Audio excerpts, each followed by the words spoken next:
Seorang suami lagi asik nge-scroll cewek-cewek cantik di depan istrinya. Tapi siapa sangka, sang istri enggak marah malah nanya, "Aku lebih cantik atau dia?" Terus dia nyusup ke dalam HP, dan melototin suaminya dengan tatapan lembut. Aku langsung kaget banget sampai melempar HP. Pas sadar, wajah aku penuh ketakutan karena aku baru aja bocorin kalau aku bisa lihat dia. Pas aku noleh, istri aku udah ngeliatin aku dengan muka seram, "Sayang, kamu bisa lihat aku ya?" Karena udah kelanjur ketahuan, aku langsung mencoba hajar istri aku. Tapi dia dengan gampang ngindarin, malah gigit lengan aku sampai aku cuma bisa bersandar di tembok, pasrah. Aku cuma bisa mengeluh, "Mati lagi nih aku. Kali ini gimana matinya? Terus berikutnya aku gimana mati lagi?"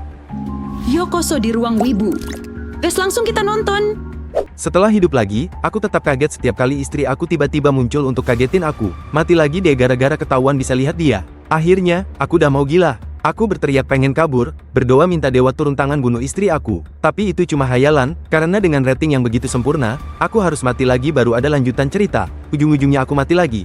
Kalau emang nggak bisa kabur, ya udah, pasrah aja, setidaknya istri aku cantik. Tapi karena itu, aku udah mati belasan kali. Ada orang yang kelihatannya hidup, tapi sebenarnya udah mati. Berulang kali menghadapi kematian, aku akhirnya jadi gila.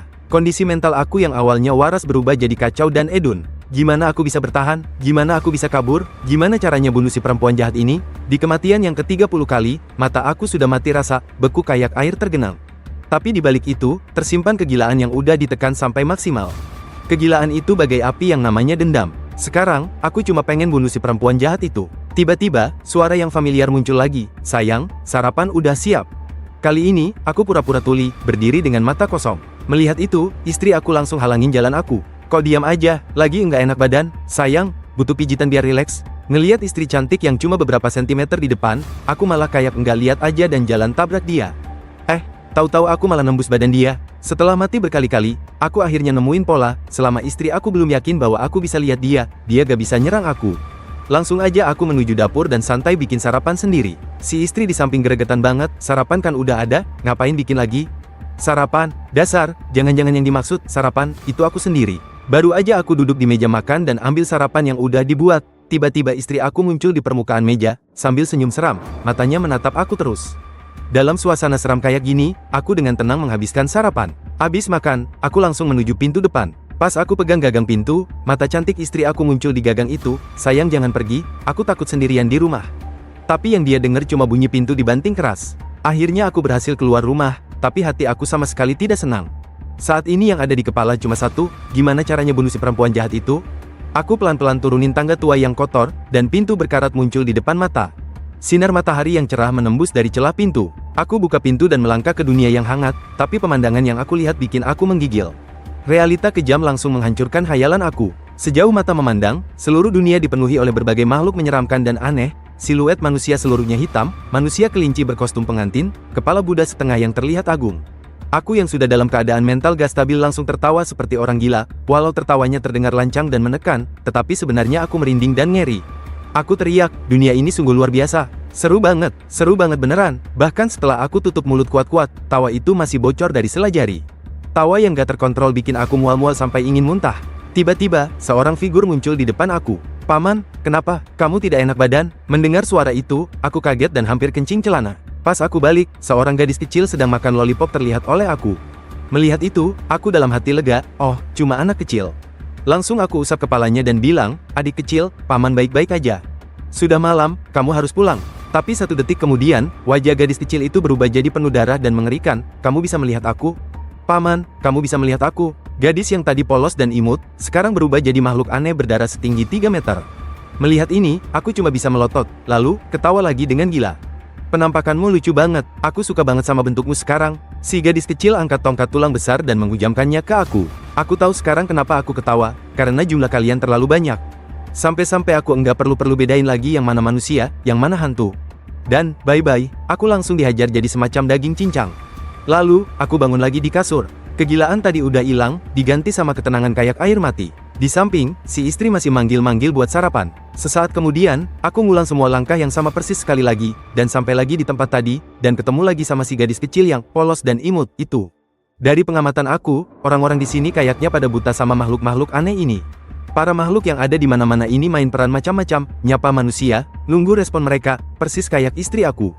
Tapi, untuk apa? Tiba-tiba, sebuah kalimat muncul di kepala aku, mereka sedang berusaha berbaur dengan kehidupan manusia.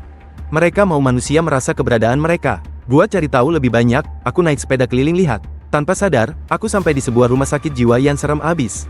Pas aku turun mau periksa, telolet, telepon aku bunyi. Kak Siu, ngapain lo ngadem di bawah? Cepet naik, kok hari ini telat banget?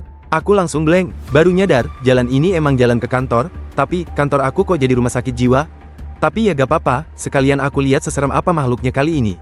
Tapi pas aku mau naik tangga, padahal depan kosong, tapi kayak nabrak sesuatu. Tunggu, ini tembok udara ya? Jadi rumah sakit jiwanya gak boleh dimasukin? Tapi, kok temboknya empuk? Teksturnya enak, kayak dada itu, dan piak. Langsung aja aku kena tampar keras. Di depan aku tiba-tiba muncul seorang cewek yang marahin aku, bilang aku tukang grepe. Aku cuma bisa melongo dan ngangkat kepala, rumah sakit jiwa yang tadi serem dan angker, sekarang berubah jadi tempat aku bekerja lagi. Apa-apaan ini? Tadi rumah sakit jiwa itu cuma halusinasi. Aku refleks kedip-kedipin mata, dan pas buka lagi, pemandangannya udah berubah lagi. Rumah sakit jiwa yang seram dan penuh darah itu kembali. Dengan gemetar, aku ulur tangan dan nyoba sentuh, malah tembus tembok rumah sakit jiwa. Dua bangunan ini kayak numpuk jadi satu. Aku bisa lihat, tapi gak bisa disentuh atau ditabrak. Kayaknya harus ada kondisi tertentu buat bisa interaksi. Nah, karena mikir gitu, aku langsung tembus aja temboknya dan mulai jelajahin rumah sakit jiwa ini. Tiba-tiba, satu kamar pasien narik perhatian aku, pintunya yang hitam legam dipenuhi noda darah merah gelap. Dari jauh, kelihatannya kayak mulut setan yang lagi nganga, serem banget. Lalu, aku lihat kamar lain yang lebih aneh lagi. Pintunya merah tua kayak baru direndam darah.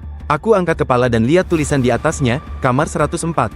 Sekelilingnya semua warna abu-abu dan putih, cuma ini yang warna-warni terang banget. Jangan-jangan ada rahasia di sini? Tanpa basa-basi, aku ulur tangan dan tembusin pintu kamarnya. Baru aja masuk, langsung lihat seorang cewek terbaring di tempat tidur. Aku pura-pura lurusin pandangan, kayak emang gak bisa lihat dia, tapi mata sipit aku tetap curi-curi lihat. Tiba-tiba, cewek di ranjang itu pelan-pelan bangun, keluar suara serak dan kering kayak senar biola mau putus. Lalu, dia nelanjangin mata yang hitam dan kosong ke arah aku. Tapi aku tetap bersikap kayak dia angin aja, langsung tembusin tubuhnya. Kayaknya tiap kamar di sini isinya satu makhluk aneh. Penemuan aku selanjutnya bikin teori ini makin kuat, tiap kamar pasien mengurung satu entitas aneh. Kebanyakan dari mereka haus darah dan sadis, reaksi pertama ketemu manusia langsung nyerang brutal. Tapi aku tetap anggap mereka udara aja, biarin mereka serang sepuasnya. Yang penting gak boleh ketahuan aku bisa lihat mereka, maka aman. Aku jalan sepanjang koridor dan hitung kira-kira, ada puluhan kamar kayak gini. Beberapa kamar malah pintunya terbuka lebar, artinya makhluk-makhluk serem di dalamnya udah kabur. Sekarang, aku udah bisa tetap tenang bahkan kalau ada makhluk aneh tiba-tiba muncul, dan itu semua berkat latihan intensif sama istri tercinta aku. Tiba-tiba, laporan medis di lantai narik perhatian aku. Tertulis jelas, eksperimen subjek No.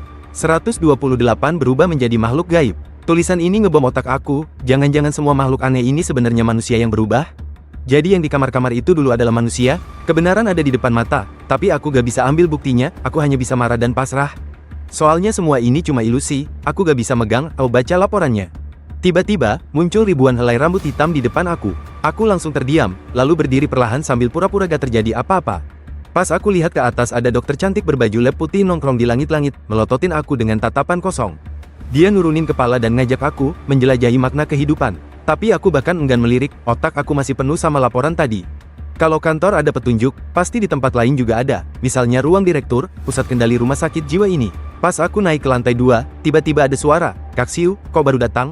Wu Tahai udah mau meledak. Wu Tahai sendiri berteriak, Fang Siu, berani-beraninya datang telat, kamu dipecat. Pergi sana, tanpa dengerin kelanjutannya, aku dorong dia dan lanjut ke lantai 3. Wu Tahai langsung ngajak Zhao Hao buat halangin aku. Tapi Zhao Hao cuma berdiri beku. Kak Siu, kamu kenapa? Aku sampai di lantai 3 dan menyusuri koridor, akhirnya nemuin ruang direktur di sudut. Pas aku buka pintu, Wu Tahai yang kejar-kejar aku langsung jerit. Aduh, mampuslah aku. Anak direktur Wang Ziteng dan anggota sales Li Feifei sedang panik berpakaian dengan wajah ketakutan. Wang Ziteng memaki Wu Tahai karena gagal jaga pintu. Pas lihat aku mendekat, dia teriak, keluar. Tapi aku sama sekali gak peduli lagi. Aku langsung pegang pergelangan tangan Li Feifei. Dia jerit kirain mau di ngapain sama aku. Malah aku dorong dia jatuh dari meja. Jangan ngehalangin, ganggu aja. Li Feifei yang belum pernah diperlakukan kayak gini langsung minta Wang Ziteng menghajar aku. Tapi aku tetap gak peduli, mata aku tertancap pada selembar kertas di atas meja. Cuma sekali lihat, hati dan pikiran aku langsung gemetar. Di situ tertulis jelas, orang yang diberkati takdir, apakah kamu ingin tahu kebenaran dunia ini? Apakah kamu ingin tahu apa sebenarnya makhluk gaib itu? Kamu bisa sampai di sini, pasti penuh pertanyaan. Jangan buru-buru, temanku. Aku telah meninggalkan segalanya di kamar 520, gedung C, rumah sakit jiwa King San. Di sana ada semua yang ingin kamu ketahui. Pergilah, carilah. Saat kamu menemukan kebenaran, itulah saatnya kamu menghadapi pilihan. Ikuti hatimu, dan terima hadiah takdir. Baca sampai sini, senyum tipis muncul di bibir aku. Seru, beneran seru. Rumah sakit jiwa ini emang menyembunyikan kebenaran. Kalau kamu udah ngasih undangan, aku terima ajakannya. Direktur Zhou Qingfeng, aku harap kamu beneran bisa kasih kejutan. Zhao Hao di samping cuma bisa melongo lihat aku. Fang Xiu, kau kenapa? Mau pergi kemana? Pas saat itu, lampu yang terang tiba-tiba berkedip-kedip, terus mati total. Seketika seluruh ruangan jadi gelap gulita, anak Direktur Wang Ziteng langsung suruh Wu Tahai telpon tukang listrik tanya apa ada pemadaman. Aku buka HP, lihat sinyal full perlahan-lahan menjadi 0. Langsung aku bilang ke Wu Tahai, gak usah tanya, karena makhluk gaib udah nyampe. Pakai senter, aku keluar ruangan, rumah sakit jiwa King San yang tadi numpuk sama realita ternyata hilang. Wang Ziteng dan yang lain turun bareng aku. Dia kelihatan panik banget, kayak tahu sesuatu. Keringat di dahinya meleleh deras. Semuanya, dunia yang aku akses lebih luas dari kalian. Sekarang gelap, sinyal hilang. Kalau aku tebak, kita mungkin masuk ke tempat lain, dunia yang disebut dunia hantu. Sementara karyawan lain pada nangis karena kerjaan belum di-save dan teriak-teriak harus lembur malam ini. Wu Tahai langsung bungerin, udah, jangan bising, cepet suruh orang ke ruang generator cek apa memang mati lampu. Pas satpam di lantai bawah dengar jeritan langsung lari terbirit-birit, kebetulan ketemu cowok yang disuruh Wu Tahai buat cek listrik. Setelah dengar penjelasan, si satpam bilang, aku aja yang periksa, kau gak usah pergi. Di sisi lain, di dalam kantor, beberapa karyawan lagi debat kapan listriknya balik, jangan sampai ganggu jadwal pulang mereka. Tiba-tiba, HP seorang karyawati jatuh ke lantai. Pas dia ambil, dia kaget lihat senter HP-nya jadi redup banget. Padahal ini HP iPhone 19 Pro Max mahal, mustahil lampunya kayak gini, orang-orang sekitar juga mulai sadar senter HP mereka pada redup. Awalnya dikira kena debu, tapi abis dibersihin tetap aja gelap. Aku tertarik sama fenomena ini, secara logika, dengan banyaknya HP yang nyala, seharusnya cahayanya bisa terangin seluruh kantor. Tapi sekarang, cahaya kayak ditekan sama kegelapan, cuma bisa nerangin area kurang dari 0,1 meter di depan mereka. Aku langsung lirik Wang Ziteng. Lu tadi bilang dunia hantu, apa maksudnya? Orang-orang sekitar langsung keringat dingin dengar dua kata itu. Masa iya ada hantu beneran? Itu kan cuma mitos. Tapi mereka gak perhatiin wajah Wang Ziteng yang makin suram. Diem lo semua. Wang Ziteng ngebentak, kalau mau mati sekarang, teriak lebih keras lagi, biar makhluk-makhluk itu datang semua. Yang mau selamat, dari sekarang diem dan dengerin aku. Ini masalah nyawa kita semua. Perkataannya kayak pukulan palu ke dada semua orang, bikin mereka gemetar. Wang Ziteng tarik napas dalam. Apa yang aku bilang selanjutnya mungkin sulit dipercaya, tapi aku jamin ini benar. Di dunia kita beneran ada makhluk gaib, dan dunia hantu adalah wilayah mereka. Anggap aja ini dimensi alternatif. Ini dunia mereka, manusia yang masuk hampir pasti mati. Yang harus kita lakukan adalah jangan ganggu makhluk di sini, dan cari cara keluar diam-diam. Tiba-tiba semua orang sadar, pas satpam belum kembali juga. Jangan-jangan dia ketemu makhluknya, Wang Ziteng cuma geleng. Orang biasa berkeliaran di dunia hantu, itu bunuh diri. Wu Tahai langsung panik gigit jari dan pegang Wang Ziteng. Tuan muda, kita harus gimana? Bisa kabur enggak? Satu-satunya cara keluar adalah cari hukum pembunuh makhluk di sini, lalu hindari itu.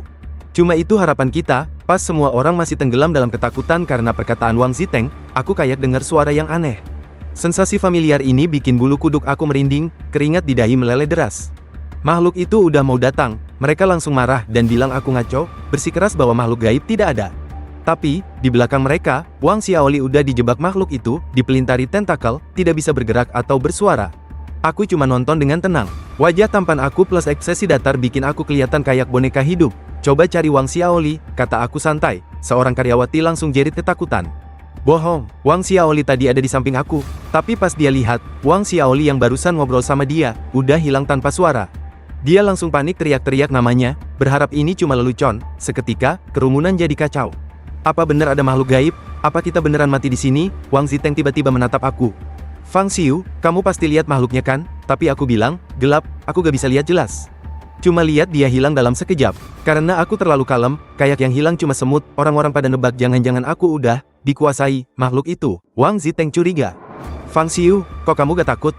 Jangan-jangan kamu spiritual master? Aku geleng. Spiritual master apaan? Dia makin bingung. Enggak takut makhluk gaib, tapi enggak tahu spiritual master? Kamu siapa sebenarnya? Lalu dia jelasin, spiritual master adalah orang yang bisa mengendalikan spiritualitas diri. Satu-satunya cara selamat adalah jika ada yang jadi spiritual master. Aku langsung semangat. Apa ini cara bunuh istri aku? Jadi spiritual master itu, dia bisa dilatih di dunia hantu? Wang Ziteng kaget, kayak heran aku masih bisa observasi tajam dalam situasi kayak gini. Dia mikir, kayaknya mau selamat harus ngandelin orang ini, lalu jelasin, jadi spiritual master cuma bisa pakai kekuatan makhluk gaib, dan harus penuhi 2 syarat. Yang pertama harus merasakan maut yang merangsang gelombang pikiran, yang kedua, harus pernah kontak langsung dengan makhluk gaib, dan dipengaruhi kekuatannya yang mengikis pikiran. Tapi satu hal yang harus diingat, kekuatan makhluk gaib itu kayak kain lap berdarah, bisa bersihkan debu di jiwa, tapi juga menodainya. Kalau jiwa dibaratkan mutiara malam yang berdebu, pas dibersihin, mutiaranya pelan-pelan berubah jadi merah darah, persis kayak bola mata aku sekarang. Dengar penjelasan ini, aku gemetar karena semangat. Setelah tahu syarat jadi spiritual master, aku sadar diri aku udah memenuhi semua, tapi kok gak kerasa kekuatan apa-apa. Tiba-tiba aku kepikiran, jangan-jangan karena panggilan kematian? Karena setiap kali aku bangkit lagi, jiwa aku yang terkontaminasi kekuatan gaib juga ikut riset. Jadi sebenarnya aku belum pernah benar-benar nyentuh kekuatan mereka. Di kebangkitan kali ini, aku sama sekali gak respon istri atau makhluk di rumah sakit jiwa. Mereka cuma ilusi dari dimensi lain, bukan kontak beneran. Tapi sekarang, aku udah ada di dunia mereka. Mereka udah nyata, gak butuh respon lagi. Tapi gak apa-apa, aku bisa pakai kekuatan mereka buat jadi spiritual master. Meski lagi dalam bahaya, aku justru ngerasa senang. Aku bisa balas dendam, aku bisa bunuh istri cantikku itu. Tiba-tiba, cahaya kilat melintas. Aku kaget lihat ke kejauhan, seseorang hilang lagi. Langsung saja, kepanikan melanda semua orang. Jia Liang hilang. Barusan dia masih ngobrol sama aku.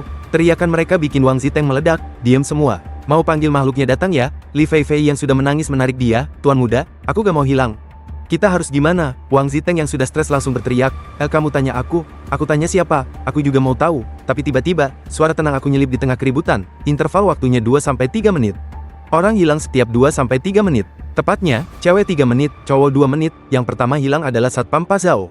3 menit setelah dia lenyap, Wang Xiaoli menghilang. 2 menit kemudian, Jia Liang Raib. Kalau tebakan aku benar, pola pembunuh makhluk ini adalah tiap 2-3 menit bunuh satu orang. Artinya, dalam 3 menit, salah satu dari kita akan lenyap. Abis ngomong itu, tanpa tunggu reaksi mereka, aku langsung jalan sendiri masuk kegelapan. Si Zhao Hao teriak, Kak Xiu, lu mau pergi kemana? Nyerahin nyawa, aku lihat dia dengan tenang dan jawab, nyari jalan keluar, masa tinggal di sini nunggu digilir satu-satu. Dari belakang, Wang Ziteng teriak, Fang Xiu, berhenti. Emang aku ada izinin kamu pergi ya? Tahu gak kalau kamu narik perhatian makhluknya, kita semua bisa ikut mati, tapi aku pura-pura tuli, terus jalan masuk gelap. Sekarang kita masih 8 orang. Menurut pola aku, sekitar 20 menit lagi kita semua mati. Kalau aku langgar aturan makhluknya, ya cuma percepat kematian kita doang. Kamu cuma orang biasa. Berani banget yakin sama teorimu. Sok bener, aku pelan-pelan balik badan, tatap dia tajam. Wajah pucat dan datar aku kayak mayat hidup. Satu kata lagi, aku bunuh kau sebelum makhluknya turun tangan. Wang Ziteng langsung sesak napas dan diam.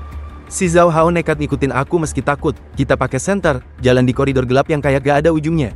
Sudah lama banget, tapi tangga belum kelihatan. Zhao Hao gemetar, Kak Xiu, ini aneh. Udah jauh banget, kok belum ketemu tangga? Aku gak jawab, cuma bilang, set, diam, dengar baik-baik. Tiba-tiba, di ujung koridor muncul cahaya hijau suram yang kelihatan sangat menyeramkan dalam atmosfer mencekam ini.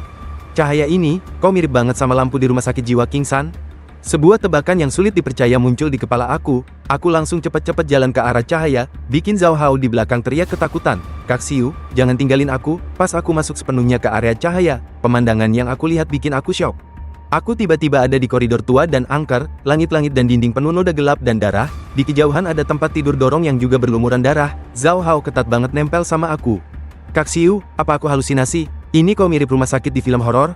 Bukannya kita harusnya ada di kantor? Aku kaget. Zhao Hao, kamu juga bisa lihat rumah sakit ini? Setelah dapat konfirmasi, aku ulur tangan dan raba dinding di depan. Ngerasain tekstur dingin dan kasar, aku langsung senyum sinis. Rumah sakit jiwa beneran muncul, sekarang dia udah bertumpuk dengan ruang nyata, jadi fisik, persis kayak makhluk-makhluk aneh itu.